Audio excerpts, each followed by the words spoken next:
welcome back. I'm Mark. If you're a subscriber to my YouTube channel, I know there's one or two of you out there, or if you're a new viewer, thanks for tuning in. Glad to have you along with me here today. As you can see, I'm camping. Yay! It's been a lousy April in Michigan, and the weather has been totally craptacular for the last 4 weeks. We finally got a decent weekend here. It's not quite sweatshirt weather and not quite short sleeve shirt weather, but it is pretty nice out here. Did see some mosquitoes. The insects are out, so it's officially spring in Michigan. But I'm at the Appleton Lake unit of the Brighton State Recreation Area in Michigan. I scored the prime site here, site number 25. Gonna have some beers in a little while. I brought a couple of nice IPAs, Michigan brewed IPAs along. I'll show you those, tell you all about them, or at least as much as I know about them. Gonna cook a steak tonight on the campfire coals directly, caveman steak. And tomorrow morning, gonna cook up some Chilaquiles over the Coleman stove. I brought some a vintage Coleman gas stove and a vintage Coleman gas light, and gonna use some old school camping equipment this time. So I hope you enjoy watching. So I'm trying out a new video camera today. It's not actually a video camera. It's a still camera that has video functions. It's a Olympus camera that we never really learned to take good still pictures with it. It's just a little too complicated for us. So instead of just leaving it sit around the house gathering dust, I decided to put it into service and see how good of a video camera it was. And this is the first test this trip, so we'll see how it does. Oh, here's home for the night, site 25. Got a nice picnic table and the Regulation State Park fire pit there. There's barely anyone else in the park here tonight, just a neighbor across the way there. And some folks down there, a couple sites away. Okay, so the first order of business today is going to be to get a canopy set up here. Don't really need it. It's not super sunny and it's not going to rain, but I have a new method for setting up this canopy, and I want to test it out here. It's a one-man setup routine. So ideally I would have hoped to have a couple of trees here so that I could set up a ridge line and drape the canopy, the tarp over it, but I don't really have that. So what I'm going to do is on the picnic table there, I have a center pole that I'm just going to stick in there and use that to support the center of the canopy. The hardest part of this whole process is going to be setting up the 4 corner posts that support the tarp. You can imagine trying to get one post set upright and then go around and set another one and then another one and then another one, and then draw up the guy lines to tighten everything up. And I've been puzzling on how to do that this week, and I think I've come up with a method. I'm going to pound some stakes into the ground first at the 4 corners and then lash the posts upright to those stakes, and then hopefully that won't collapse on my head while I'm trying to drape the tarp over it.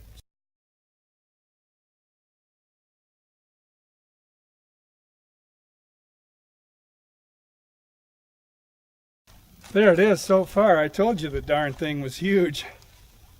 I gotta move the table over a little into the center and put an upright in there, but it wasn't too bad. I got it, I managed. No corners collapsed on me, so that's a good thing. I got a little idea here. I'm going to make an extender for the center pole there out of this block of wood here. two pieces that are nailed together. Just going to split them, make an opening here.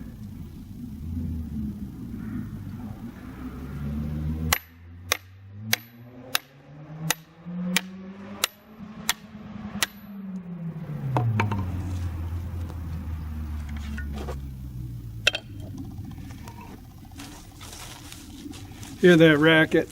That's the caliber of campers we have in our state parks nowadays. Guy in a Subaru WRX thinks this road down to the boat launch is his personal rally course. He's been up and down here 3 times already like that. I wish I could go over there. If I knew when he was coming, I'd go over there and take some video of him and then turn him into the park rangers. Anyway, I spread that apart.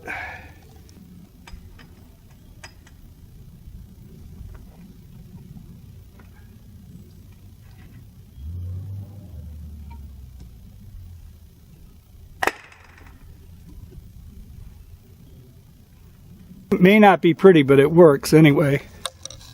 Got me a little bit more peek room here. Do a little walk around here, show you what I done. Who knows, maybe I'm going to give up on this and just buy an easy up canopy. Anyway, you can see at the top here, got the tarp over the pokey thing on the pole there, and a washer over that with a little clip.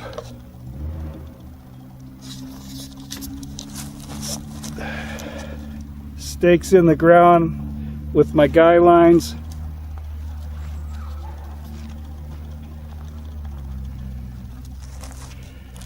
And the other end here I have a adjustable carabiner to put some tension in the line. Night Eyes figure 9 carabiner. Focus. Yeah, won't do it.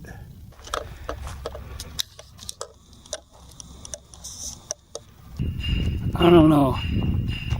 It looks pretty sketch.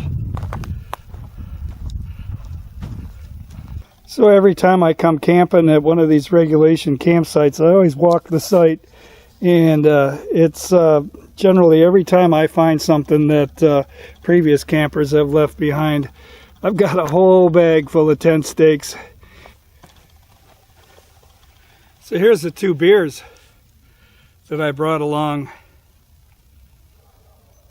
This one's called Wheezin' the Juice, Juicy IPA, and it's from Grand Armor Brewery in Grand Haven, Michigan. And this one is M43 from the Old Nation Brewery in Williamston, Michigan, just east of Lansing along Grand River. M43 is a New England pale ale. These 2 beers have really taken off, really gained quite a following. They're both really drinkable IPAs.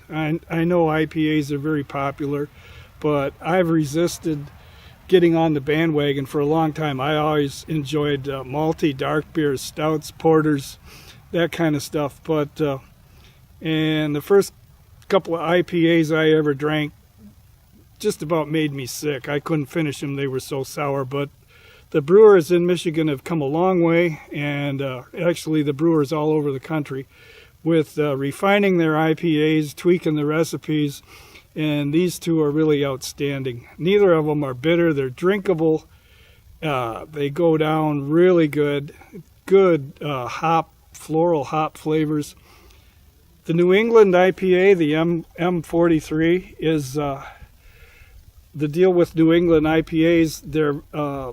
The yeast that they use produces a very soft mouthfeel when you drink it, and a very hazy beer when you pour it. It's like pours a hazy yellow. The mouthfeel is very soft, and that's because the yeast produces what's called glycol. And if glycol sounds familiar to you, other chemicals named glycol are used in antifreeze, but this is definitely not that glycol. But it is it's a very soft and smooth mouthfeel, and it goes down really good. This one is juicy. When you drink this, you swear you're drinking a citrus beverage. There is so much citrus flavor in this from the hops. It tastes like grapefruit. It's very good, but it's very drinkable. It's not bitter. It's not overly bitter. You could drink several of these in one sitting if you could stand up afterwards, because it's 6.5% alcohol, but they are good. And little thing I learned about the name of this, Wheezin' the Juice. It's a arcane reference to a really crappy 90s movie that starred Pauly Shore.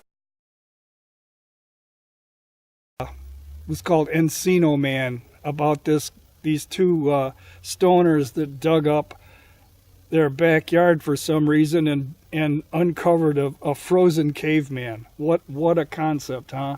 And then they thawed out the caveman and took him around and tried to teach him life in the United States in the 20th century. And one of the deals, they went into a convenient mart, and where the Slurpee machine was, they put their mouth right under the Slurpee valve and opened it up and drank right from the Slurpee valve. And they called that Wheezin' the Juice. So there's a little factoid for you. Anyway, I'm going to sit down and have this one right now, because I got a powerful thirst built up after putting up my tarpon tent. So I'm going to sit down and have this one right now. This one I'm going to save for a little bit later when I cook my steak. And then tonight, around the campfire, I brought along something really special. I have a little flask full of Buffalo Trace bourbon. I'm going to cut that with a little water and sit around the campfire and sip some smooth bourbon. Got some Village Butcher Shop hunter sausage here, and some Windschuler's rye crackers too, to go with my Wheezin' the Juice.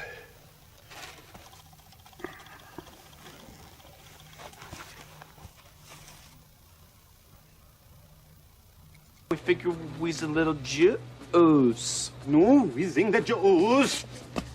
Wheeze the juice. No, Wheezing the Juice.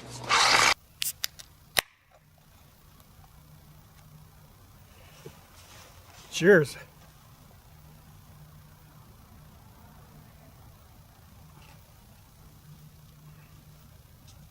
Man, it's that good. You'd swear you were drinking grapefruit juice. It is so citrusy. It's got a touch of sweetness too. Almost like Bell's Hop Slam. They add honey to Hop Slam, but I don't think this has anything in it besides the normal IPA ingredients, but it's got a very, very sweet taste to it. Like I say, juicy.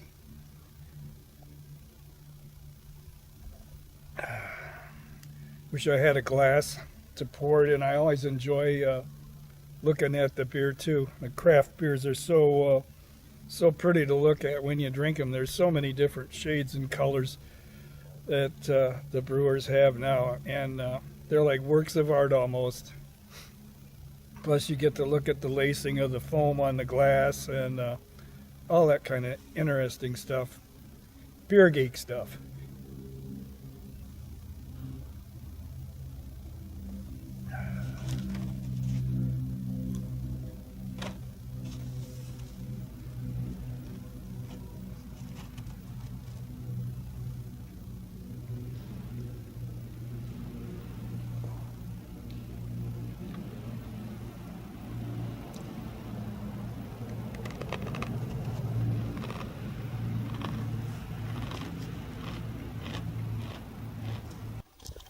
Yeah, I'll show you the vintage Coleman camping gear I brought along. It's not that big a deal, but it is kind of cool because it's like almost 50 years old, and it's still in such good shape.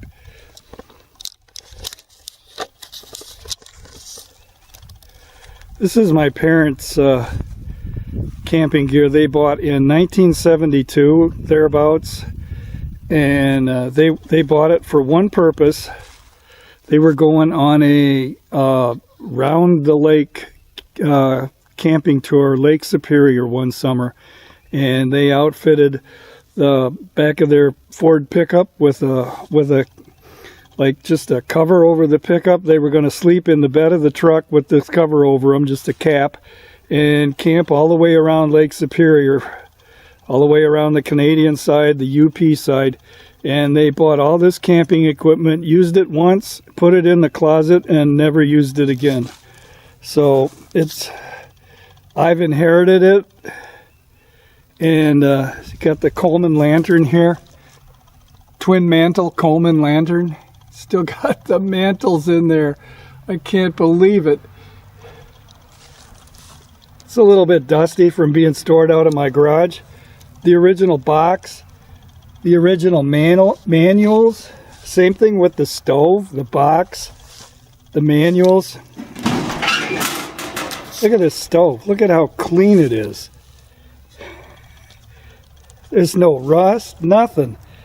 I've used it a few times for camping, and I decided, I got tired of lugging it around basically, but I decided just for the hell of it to haul it out for this trip, and I'll be cooking breakfast on it tomorrow morning, and maybe some potatoes for supper tonight too. I'll also have this vintage Coleman ice chest here. I looked on the bottom of it. It's full of food right now, so I can't tip it up. But I looked on the bottom of it. The manufacturing code on it is December 1975. I bought this ice chest when I was a young man, like 75. I would have been 22 years old. I bought it then for camping trips that we were doing with the gang I hung around with, and. Again, I used it for a couple years, and then it just went on the shelf and got banged around, hauled out occasionally. But this is 1975 vintage. Got the beer bottle opener on the handle there, and it's no Yeti, but it keeps ice on a summer camping trip for the whole weekend. It'll keep ice in there. I mean, there'll be some water in the bottom, but when you come home, you're dumping out ice. So it's really a good cooler. Yeah, and then there's my aluminum tent poles that are holding up my tarp, my canopy tarp. 4 aluminum tent poles and one in the center. That's all that's left of a 6-person Coleman camping tent I bought about the same time that I bought that Coleman ice chest. The camping tent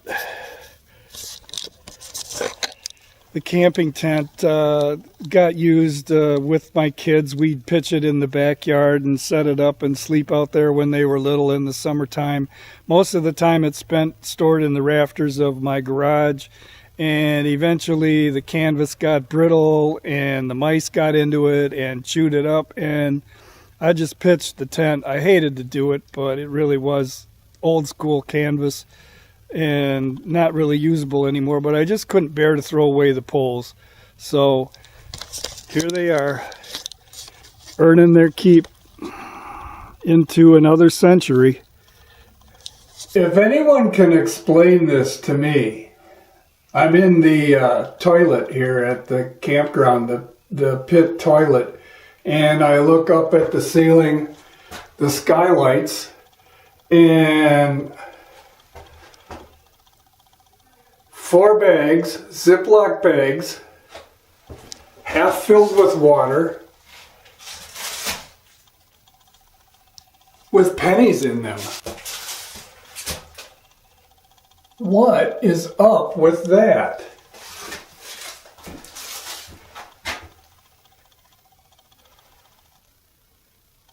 I don't get it. If anybody knows, let me know. Put a comment in the comment section. There they are. 3 more stink bugs that came out of the box that the Coleman stove was in. They're all toes up right now. I don't know if any of them have any life in them right now or not.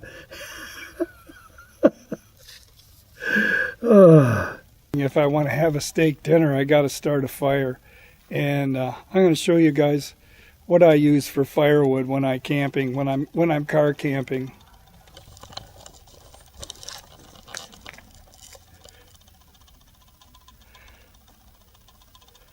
Those are hardwood, solid, nice rock maple and oak and hardwood. Basically, it's scrap wood.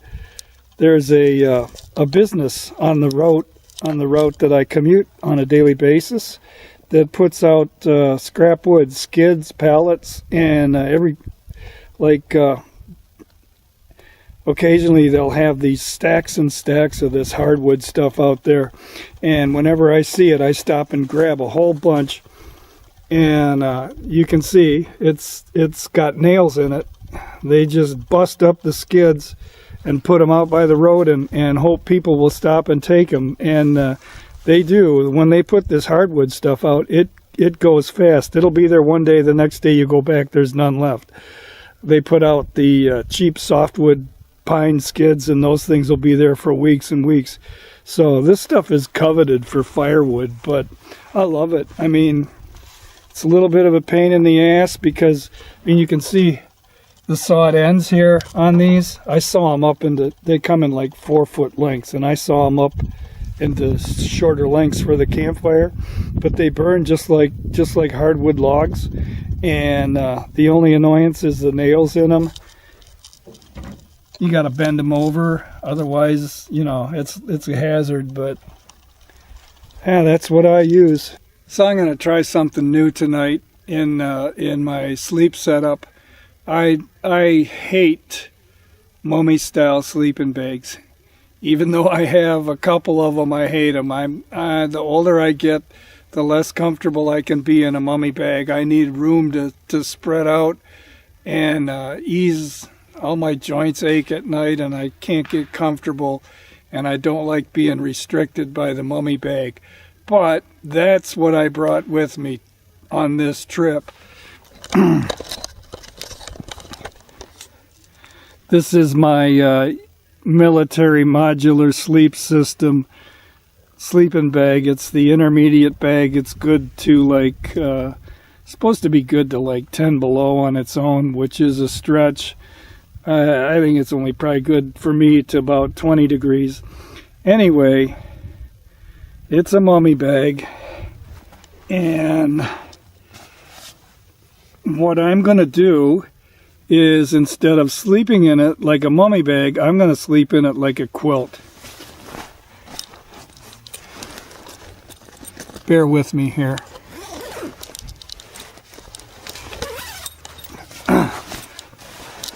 I'm going to zip the bag open and turn it over, and I'm going to tuck the toe part of my sleeping pad.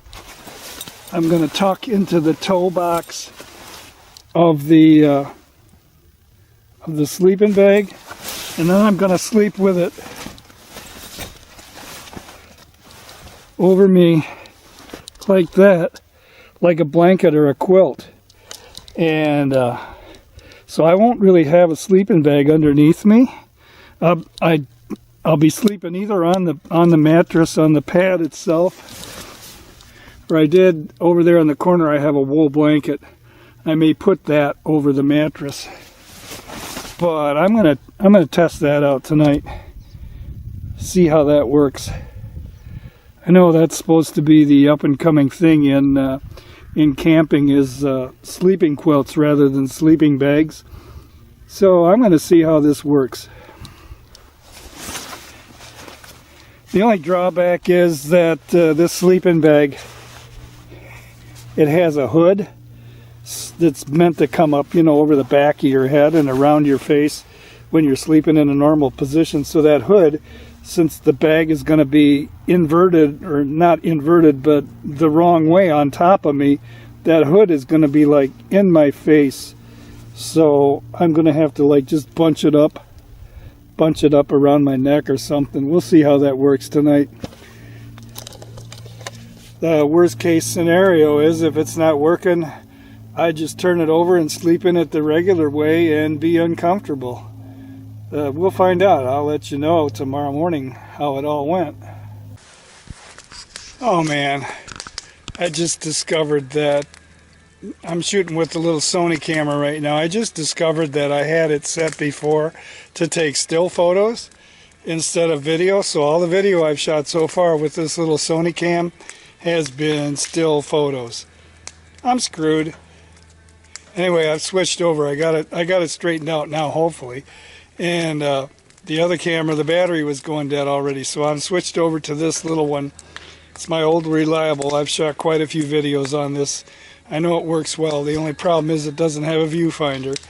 But I'm going to be using it probably until I get the battery charged up on the other one. I've got this little battery power source here.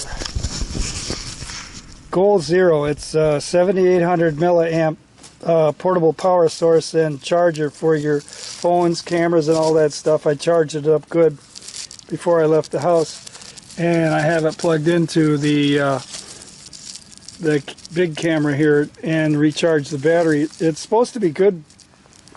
Charge an iPhone like 3 times off of it, and that seems to be a pretty accurate assessment of the capacity.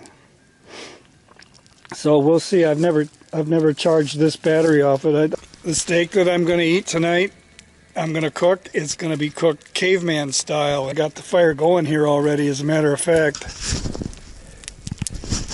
And I'm going to get a nice bed of coals in there. So I chopped up these little hardwood pieces. Those are like my briquettes, and I'm going to throw those in there and let them burn down until I have a really nice bed of coals. And then I'm going to throw the steak right on them. And while my fire's burning down the coals, I did some prep work. Got some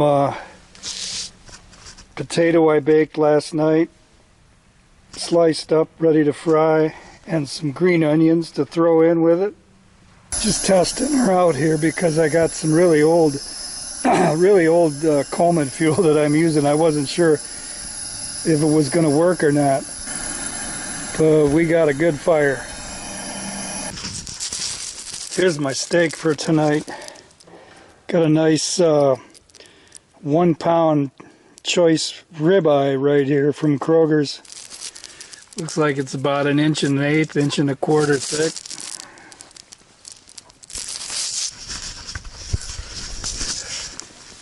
I don't know how many of y'all have ever had caveman steak. I know I never had, but caveman steak is steak that's cooked directly on the coal.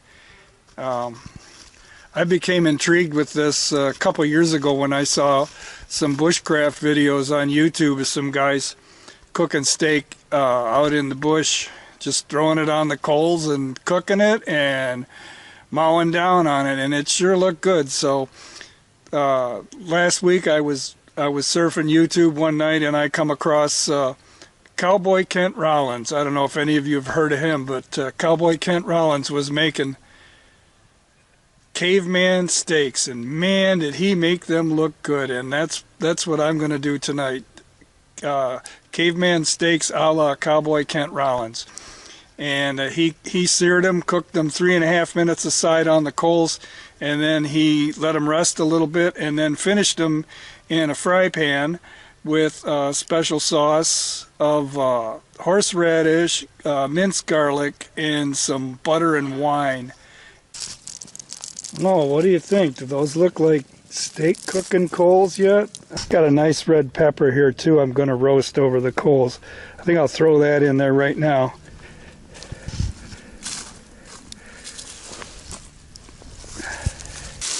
And I tell you, with those green onions in there, this is smelling awesome already, and it's only been on the fire about 15 seconds. Ooh, baby. Yeah, my fire is pretty hot. Man, look at that pepper roasting away there already. Hoo-wee.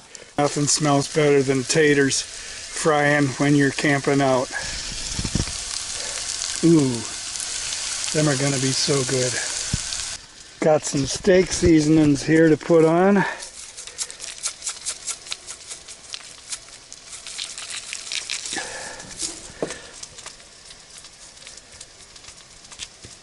Okay, steak's going on now.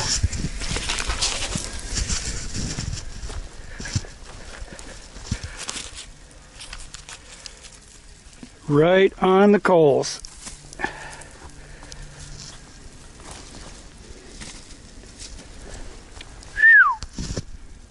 That's a hot fire. Oh, the taters are looking done here.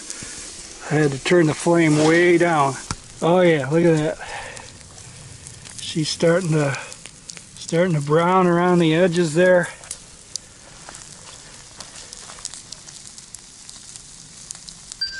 All right, timer says it's time to flip the steak. 3 minutes. Oh yeah. Look at that.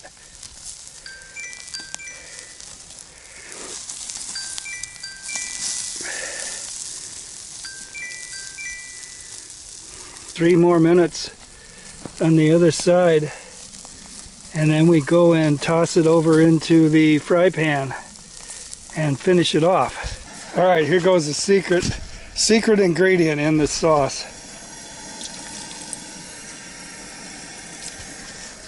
Steak's off the fire. I'm going to leave it rest for a minute or two while I reduce down this sauce. A little more horseradish in there. And just another splash of beer. All right, here goes the steak.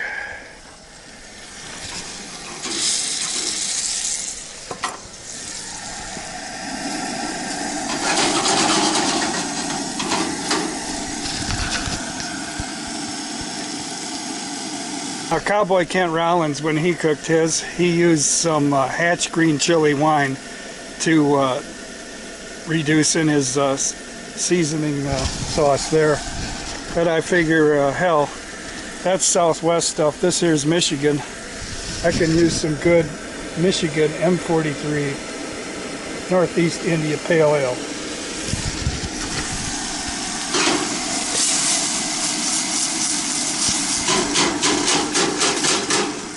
Well, I got her on some good heat here. She's reducing down in a hurry.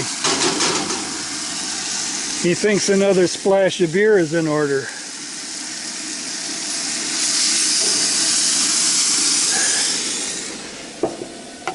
Gotta save some to drink though.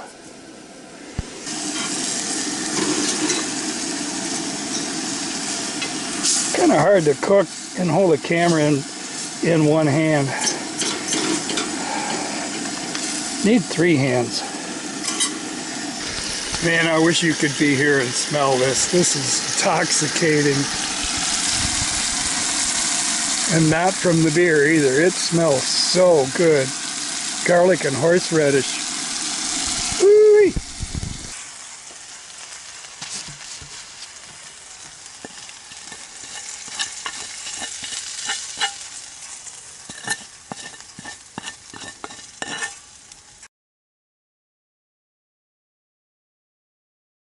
Some nice roasted red pepper there. I might want to peel off this blackened skin a little bit, but man, do I love red peppers roasted. I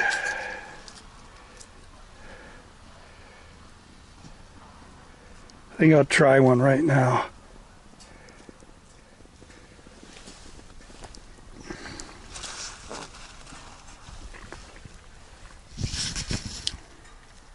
Perfect. Man, is that good. All right, folks, the moment of truth. I'm about to slice into this steak.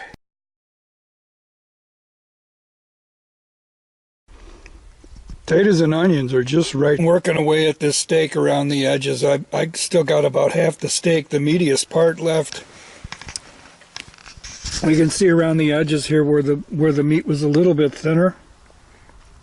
It's a little bit more done. It's almost to the medium stage. Just a little bit of pink in there, yeah. Interesting thing too. All that minced garlic and fresh prepared horseradish in that sauce. That didn't make a strong sauce at all.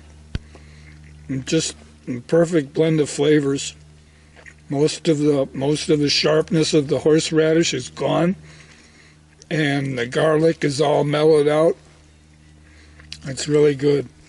And I haven't got a bit of the campfire taste in this meat yet. Not one bit. So cooking it directly on the coals really does work.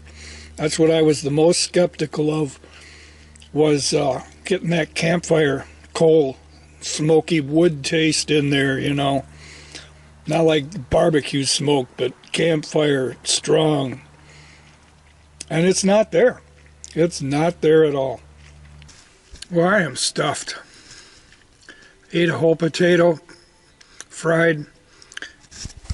I ate half this steak. I ate that whole red pepper, and I am stuffed. And I still got half a can of beer to work on there too. So I'm going to wrap this steak up. You can see right there, that's perfection right there. This one, you guys would really like to see this poured out into a glass. I'm not going to fool around with beer glasses on a camping trip. I brought my French press along to make French press coffee in the morning, but that's the only piece of glass I have with me. I'm not bringing beer glasses, but this stuff pours so pretty. Like I was saying, the yeast that produces the haze and the glycol esters in this beer, it pours like a hazy pink yellow, and it looks in the glass, you'd swear it was grapefruit juice or something in the glass.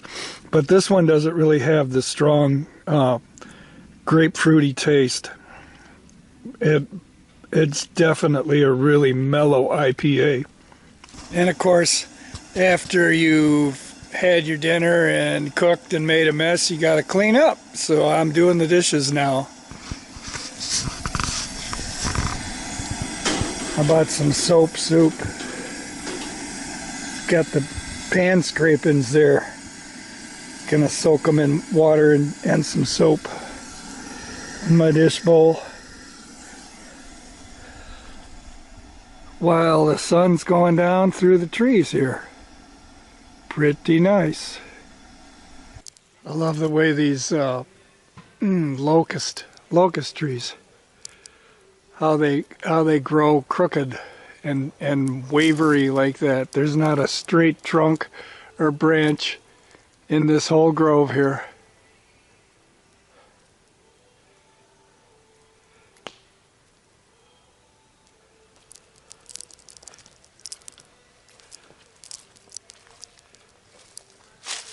Sun's getting pretty low.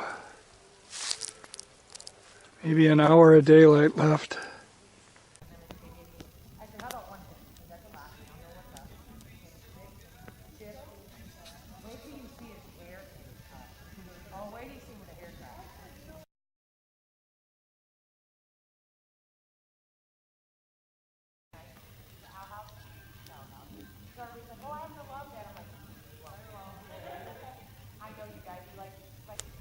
Time to relax. How do you like my fire? Sitting a little close here maybe, but I had to set up the shot for the camera, so if it gets too hot I'll move away.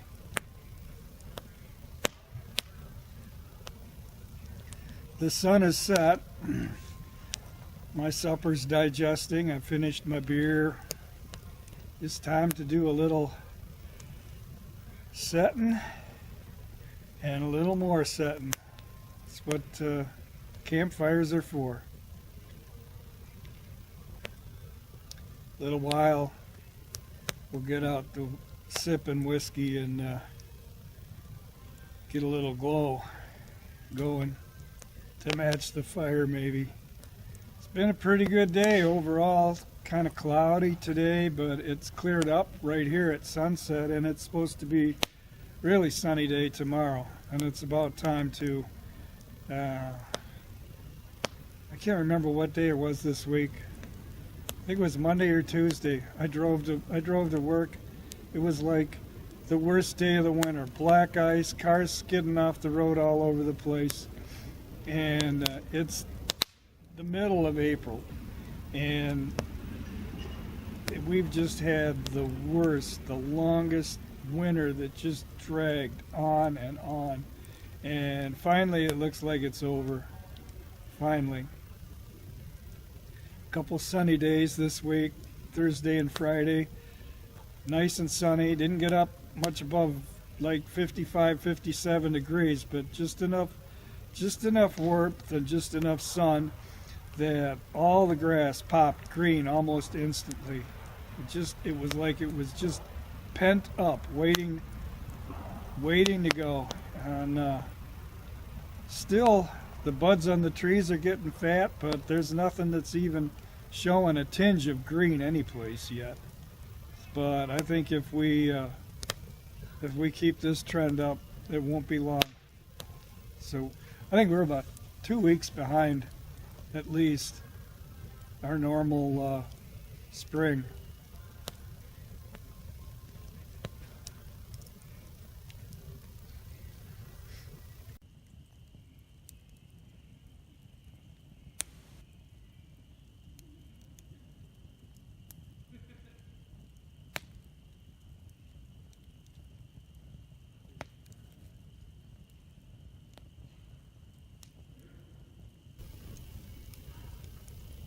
Looks like it's going to be a good night.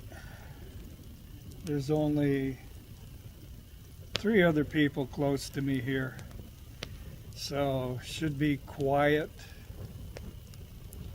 And as long as there's no late arrivals, come in late and set up and make a lot of racket.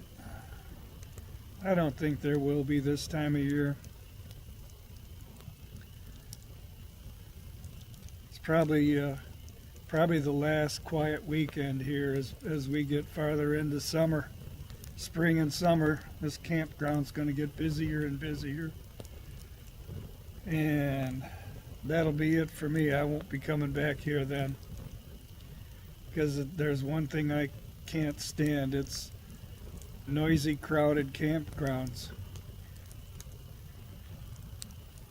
I was here 3 years ago in the autumn, camping over the hill there, and turned in for the night, 10:30, 11 o'clock, let my campfire burn down, just get settled in my tent, and I hear a rumbling coming through the campground. Somebody in an old Chevy pickup truck with a bad exhaust system come rumbling through slow, past my campsite, up around up the hill, and about 3-4 spaces away from where I was. And I heard the truck shut off and the door slam, and there was other people on the site already. He had just come to meet up with them. He was a late arrival, and they were pretty well behaved until he got there. They were making a little bit of noise, but not too bad, bearable. And this guy showed up, and he was drunk. You could hear him slamming the back of his pickup bed and the beer bottles rolling around in there. And I'm trying to fall asleep, and all they're doing is blasting the country music. And pretty soon this guy decides that he's gonna do country karaoke, and he starts singing along. He's probably had about 2 12-packs already, and he starts singing along. And that went on for 2 or 3 hours, and I'm down in my tent 4 sites away trying to sleep. that was a miserable night. And that's pretty much the night I vowed no more of this crap. And I started seeking out the hike-in and rustic, isolated camp places.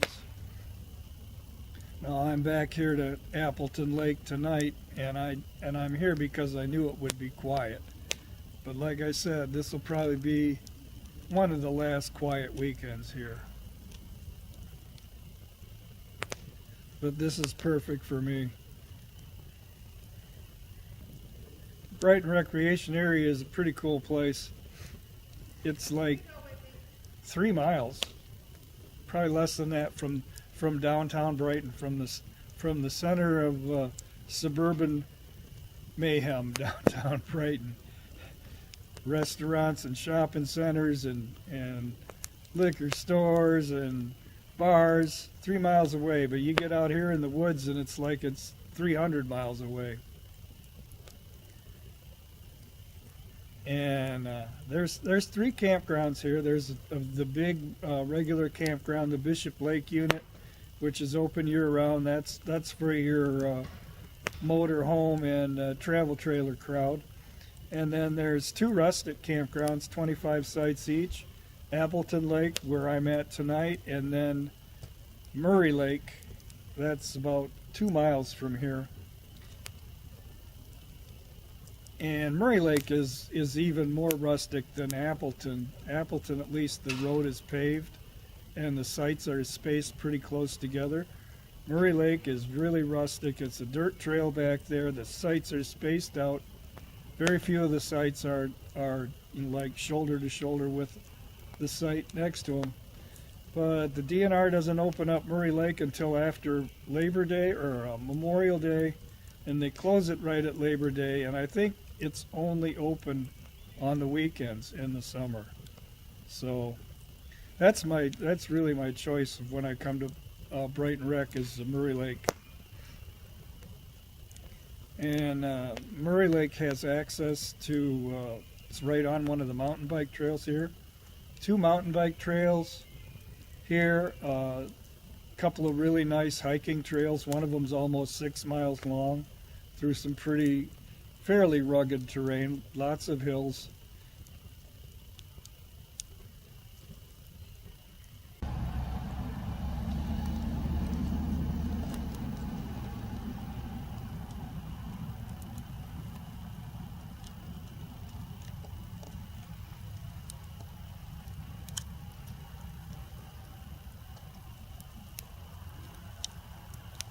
Oh, there she is, totally old school.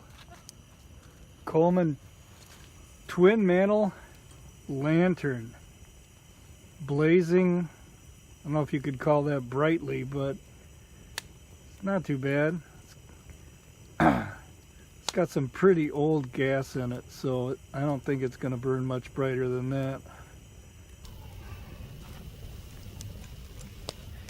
Right, well, I got a real blazing fire going here now. I don't know if I dare sit any closer than that. But it's dark now. Campfire sipping time. Whiskey. Got my Buffalo Trace whiskey here in a blue enamel cup. Splash of water.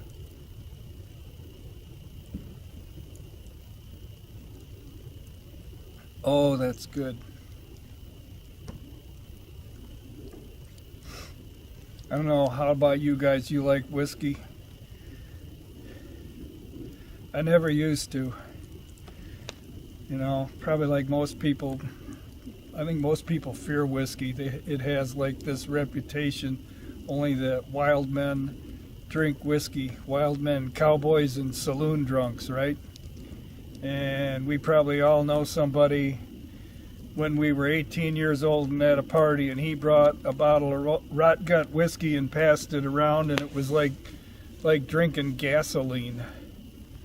And ever since then, you know, keep away from this stuff. But this Knob Creek, or not Knob Creek, that was the whiskey I had last year. Buffalo Trace. This is some good stuff right here. Kentucky bourbon. Smooth, sweet, caramel flavor, vanilla oak. Take a little sip.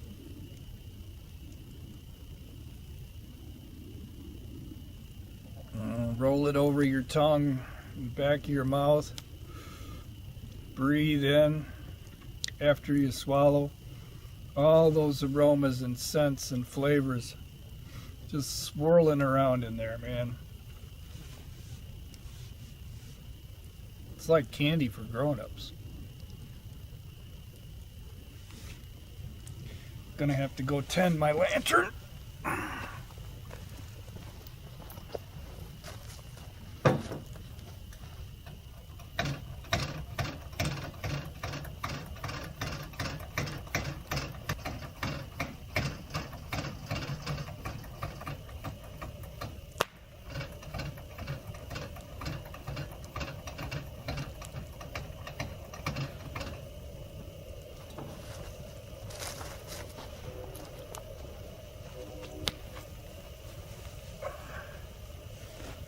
So that probably looks different now, huh? My old Coleman lantern there. It's like an heirloom. It's antique. Not quite, but it's nearly 50 years old. Goes back to 1972 when my parents purchased it. And probably hasn't been used since then either. I'm actually surprised it still works. And I think it might not be holding, when you pump it up, it might not be holding the pressure very well because I've had to pump it up like 3 times already. Yeah, 1972, so that's 28 and 18. That's 46 years. 46 years. I don't know if they even make or sell those anymore.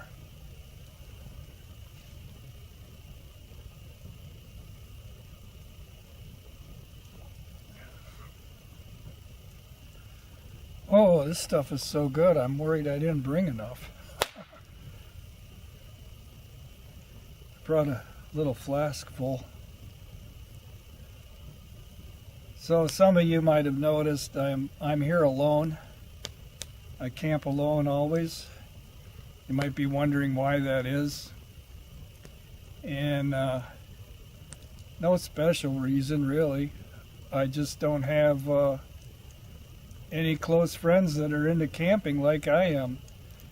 Hung around with a group in high school and right out of high school, and we all camped together all the time, and probably for 4 or 5 years, and then got married, went our separate ways, raised families, and quit camping.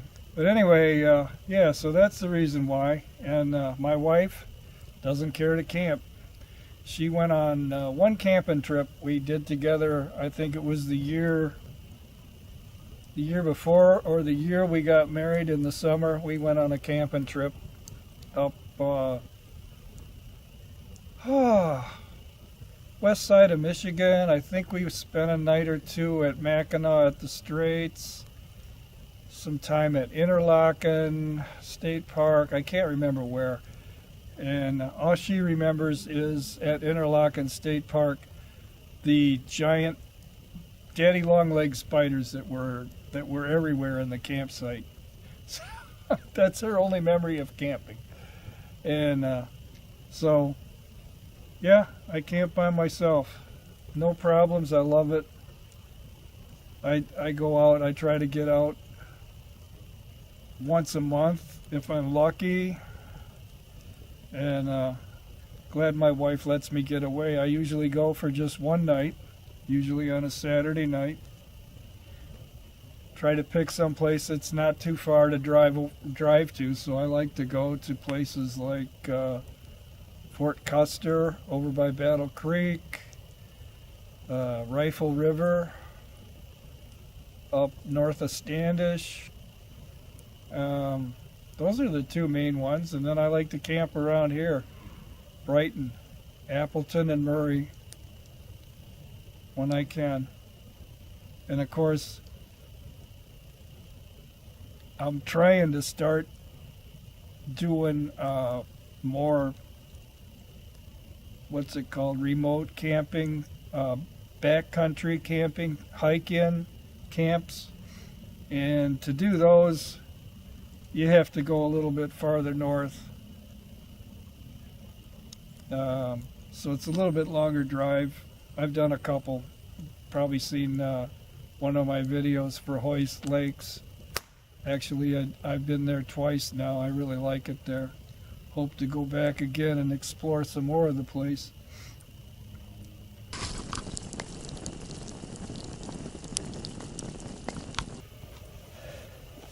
Should have mentioned too, one of the parks that I've been going to, I've been there twice so far, is called Nagwagon State Park, and it's kind of a special state park.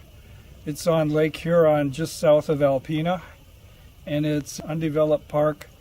There's a road in, a parking area, a small day use area for the beach, and then hiking trails. That's it. They have some pit outhouses and a well, and that's it. And it's totally wild.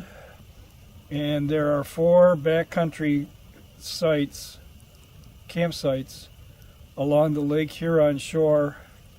One of them is actually on the south edge of Thunder Bay.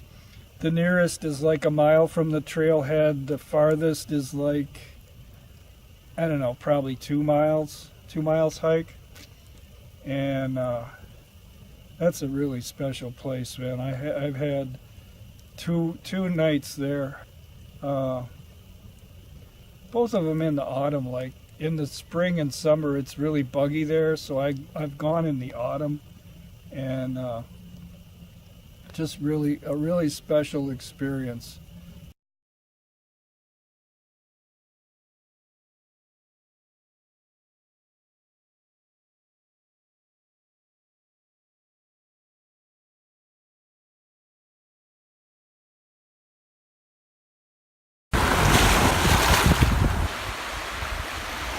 Camping right on the shores of Lake Huron and listening to the waves at night. I saw a couple of awesome sunrises there. Not another soul around. It's actually a little bit spooky being back there all by yourself. Plus there's bears, black bears in the park, and they might be there, but you'll probably never see them. And to my knowledge, there's never been a problem with the bears there, but you do have to be aware. Each campsite has a picnic table, a fire pit, and a bear pole, and a pit toilet that's sort of like half enclosed, just sort of like a waist-high fence around the toilet. It's a little bit nasty, but it beats going behind a tree where the bear might be. Yeah, so that's a cool campground that you might want to check out too. Not really a campground. Camping location. And the sites are reservable. You have to reserve them. You just can't hike in and cop a site. And the other cool thing about it is, I forgot to mention, the sites are accessible by water, so you can put a kayak in or a canoe and canoe along the shore of Lake Huron and arrive at your campsite. There's signage on the beach that shows where the campsites are, and you can put in and pitch your tent and then kayak or canoe away the next day. That's for the more adventurous, because it is open water kayaking.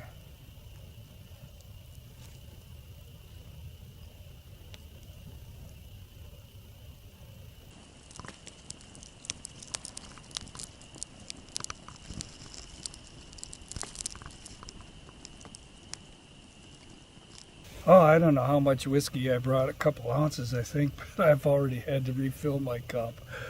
Oh, that's so good. Just a splash of water. No ice, just a splash of purified drinking water. It just takes the edge, that really harsh alcohol-y edge off of it, and it seems to bring out the flavors more too. So that's the way I like to drink it.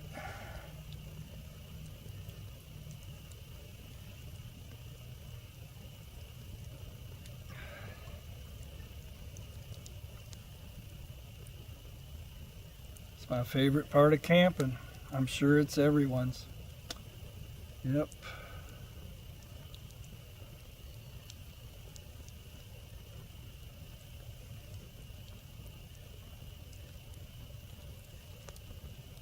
So anyway, I think I'll turn the camera off now.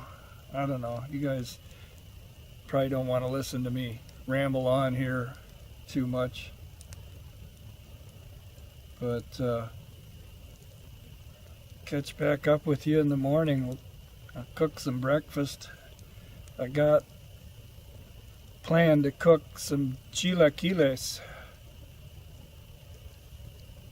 Chilaquiles, if you don't know, is corn chips, tortilla chips with like salsa and cheese baked, and it's usually served with fried egg on top. I'm gonna do a little different spin on that. I'm gonna do scrambled eggs and tomatilla salsa with some cheese and some corn chips mixed in with that. So it's a little bit different version. I got this recipe off of YouTube also from another chef who's got a channel, Chef John Food Wishes. You should check him out. He does some pretty good stuff too. Anyway, cheers. Good night.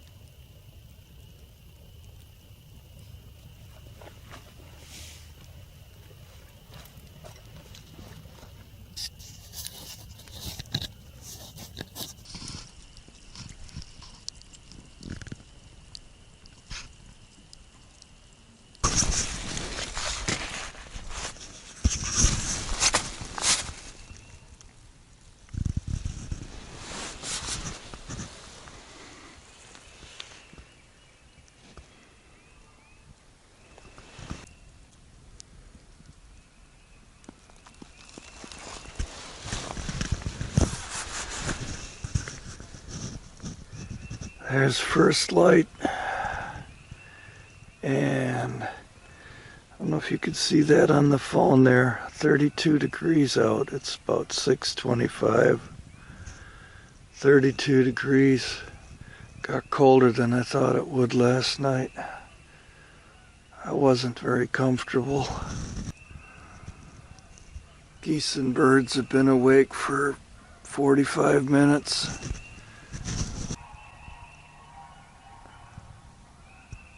You can hear the sandhill cranes squawking too. I don't want to get up yet, but I can't sleep anymore. Fire's all burned down, but there's still some coals in here. Lasted all night long. So I'm gonna see if I can fan this back to life here.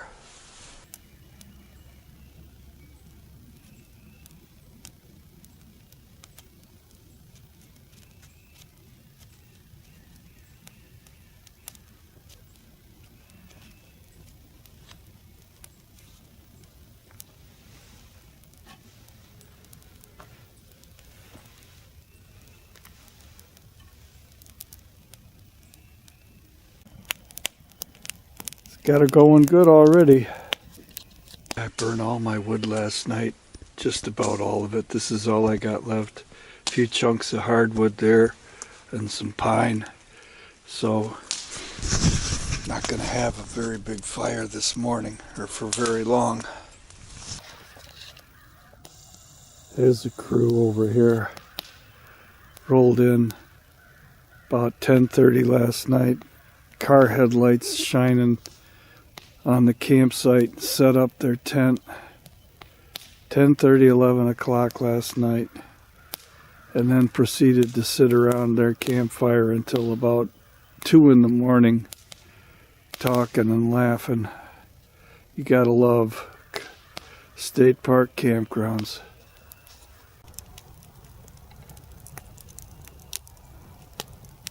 Little fire.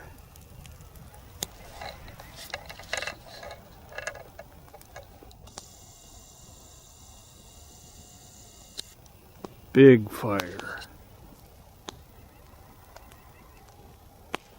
Sunrise on Sunday.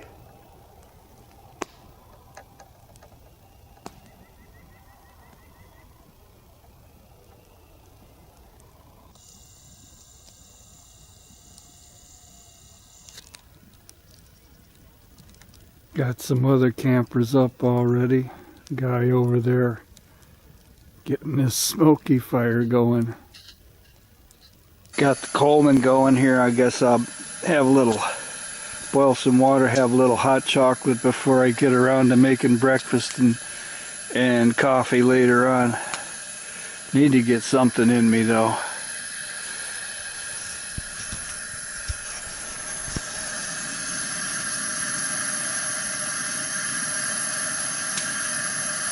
Well, I got a hot chocolate, hot water ready here.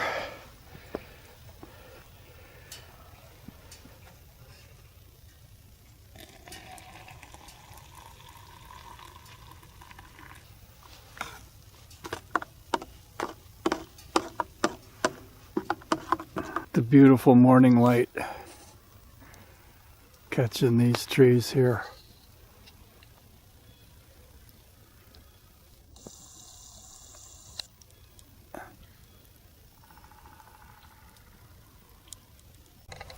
I just noticed this. It was 32 degrees when I got up. You see the frost sparkling on the tent there?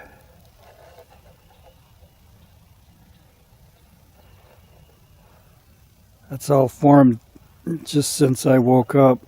And as the sun comes up here, that's gonna all melt away real quick. Take a little shadow selfie here.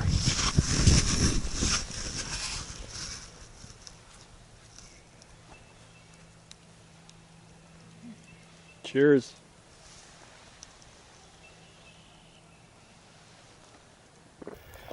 I was just getting ready to do a little food prep for breakfast, and I was standing underneath my tarp shelter, and I noticed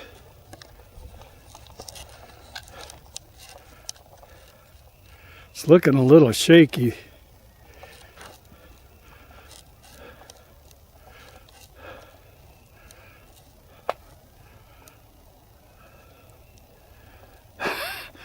Like it might be ready to collapse on me.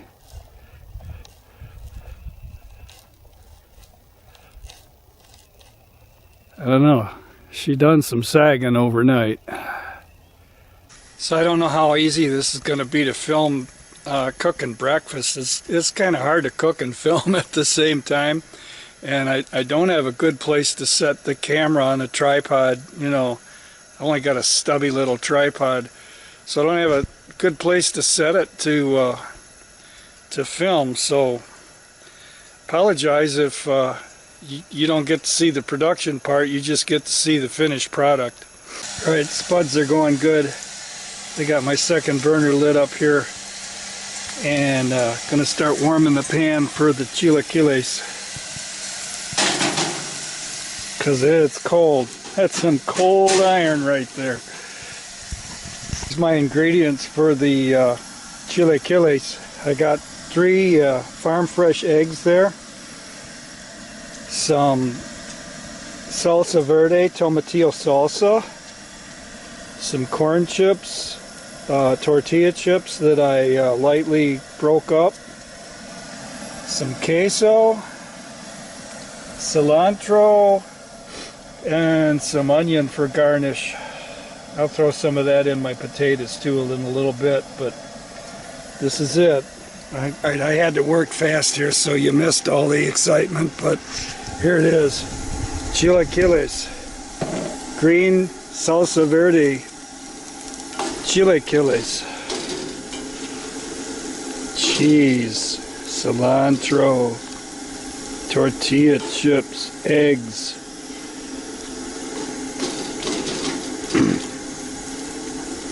I'll let that thicken up just a little bit more. Fried taters. And there it is, the finished product. Chilaquiles and fried taters.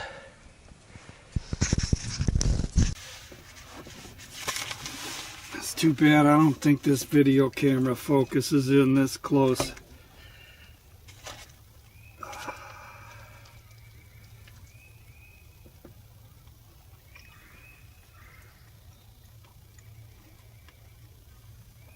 Oh, that is so good.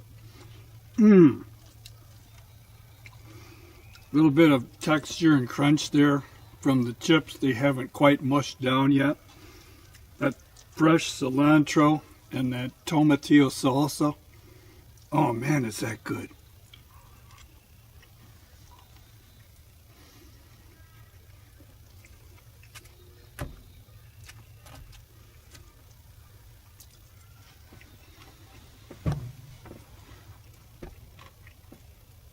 Gonna have to eat fast though, because it's colder than heck out here.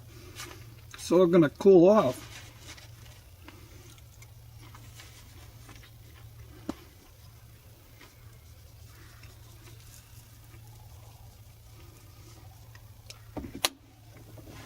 Potatoes are done perfect too. Wow. Oh man. That's the best way to make fried potatoes is to bake up a potato the night before and set it in the refrigerator overnight and then slice it up and fry it the next morning. Oh man.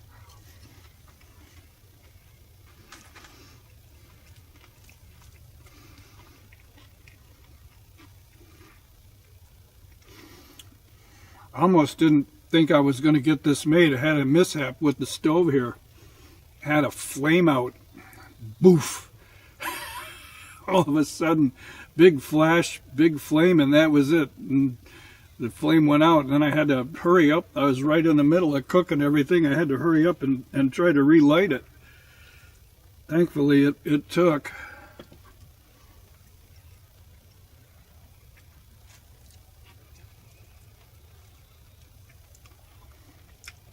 Oh man, that is so good.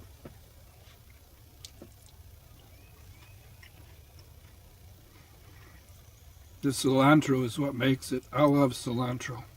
Some people can't stand it. Some people say it tastes like soap. There's a genetic, I don't know what you call it, not a fault, but something in their genetic makeup that they can't taste the cilantro flavor. Luckily, I'm not one.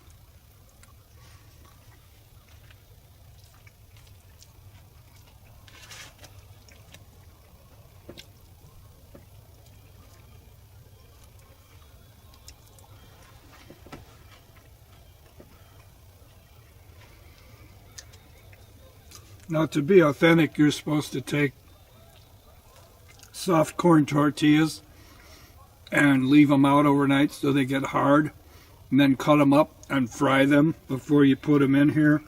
But I just cheated with store-bought chips, and it worked good enough. Tastes good to me.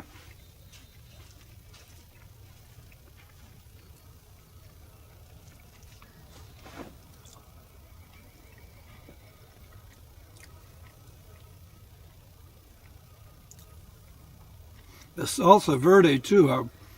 I hit it lucky Friday night. I went to the Kroger store to buy supplies for this trip, and there was a guy in there with salsa samples, and he had some salsa verde.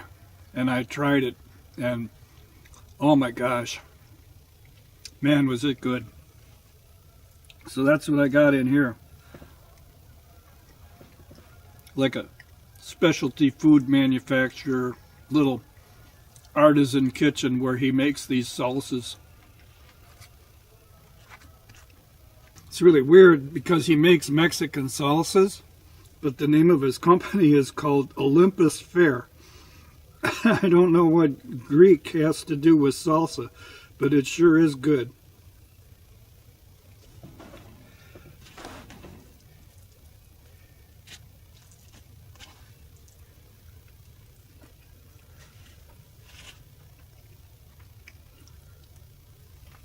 I ate the whole thing. Man, was it good. So one nice thing about car camping is you can bring along all kinds of little luxury items that you can't afford to carry when you're doing like backpacking or hike-in camping. One of the things I like to always bring is my Bodum coffee press. Yeah, I love my French press. Gotta have that coffee in the morning.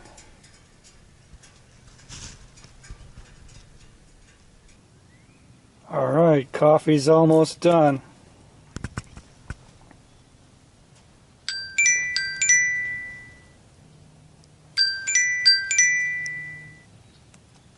So one thing I always like to do when I make coffee is to preheat my coffee cup. So I always make a little extra water and fill the French press and then put the rest in my coffee cup to warm it up.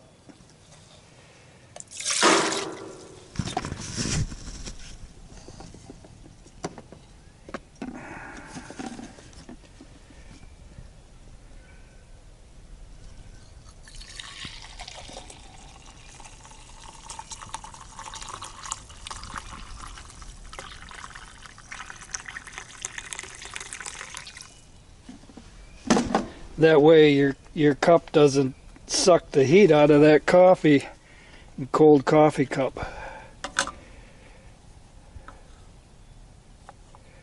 All right.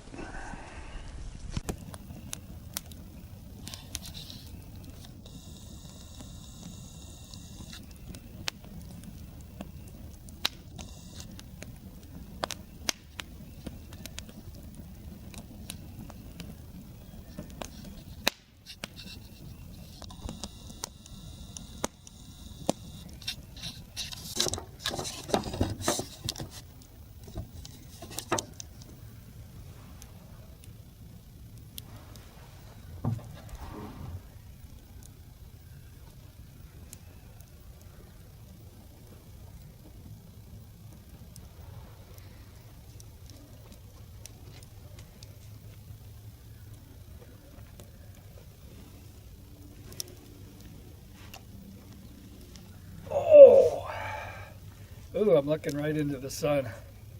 Nothing like a good cup of coffee in the morning.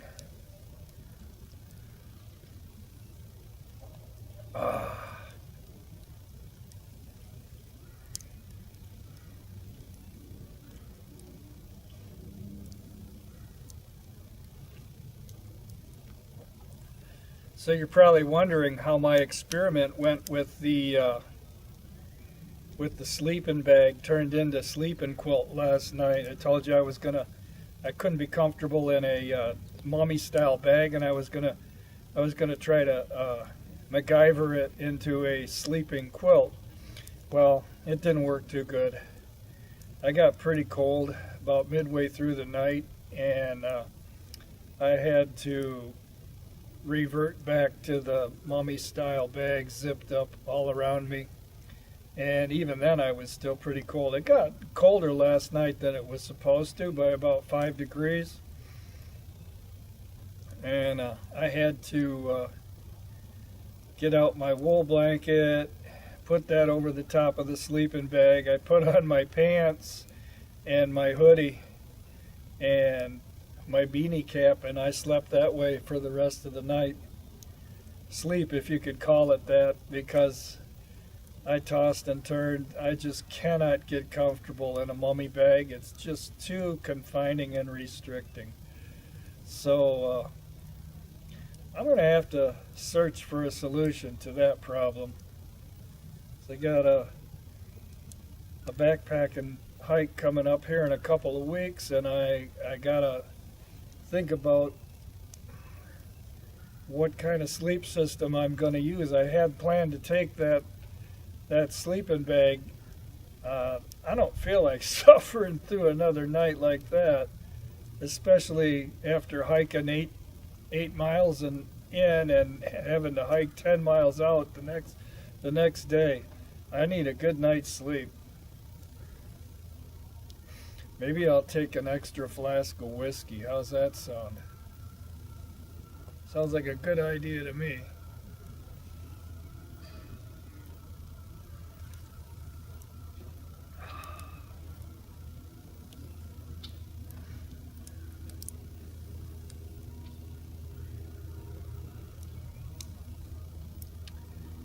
Oh, I got just a few pieces of wood left here. Sit here and enjoy my coffee, burn up the last of the wood, warm some more water and do the dishes and bus camp and get out of here. Usually when I come here I like to bring my mountain bike along and get a ride in before I go home, but just wasn't feeling that this weekend. Maybe I'm getting old, but just not motivated. I'll leave that to another time.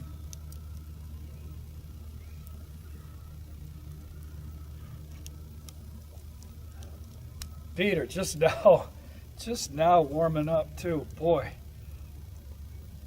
They weren't cold in the sleeping bag last night. My feet weren't cold at all, but when I got up this morning and got out of the tent, boy, it was 32 degrees. And all I have is these, hiking shoes. How many of you have melted your shoe soles by holding your feet close to the fire like this? I almost did one time. I could smell rubber burning, and I pulled my feet back from the fire just in time before it wrecked my shoes.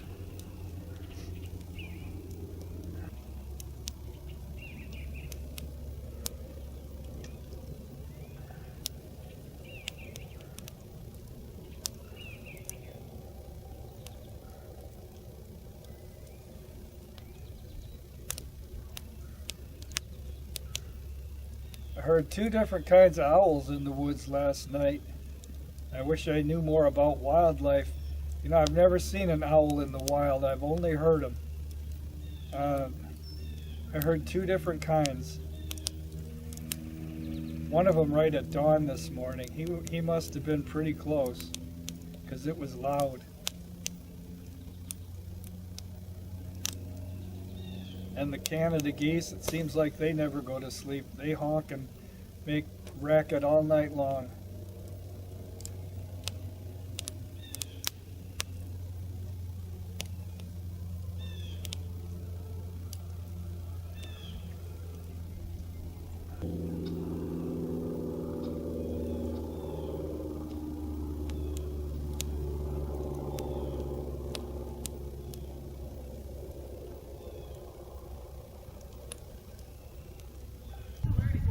Well, that's it for my first spring camp of 2018. Got everything packed up, put away. Only thing left is to call in the roustabouts here and take down the big top. But after that, we're ready to go.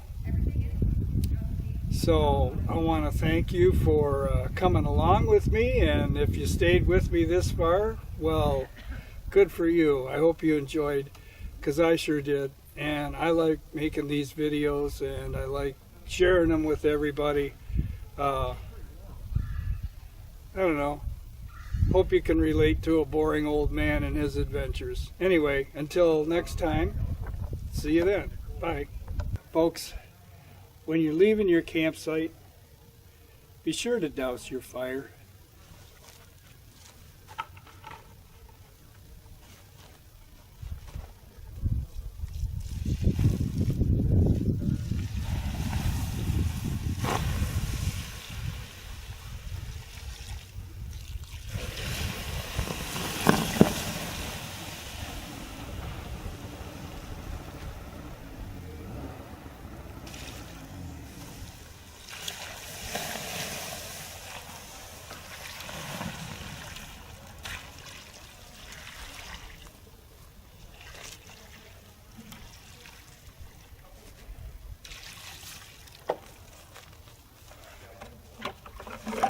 I think that's out.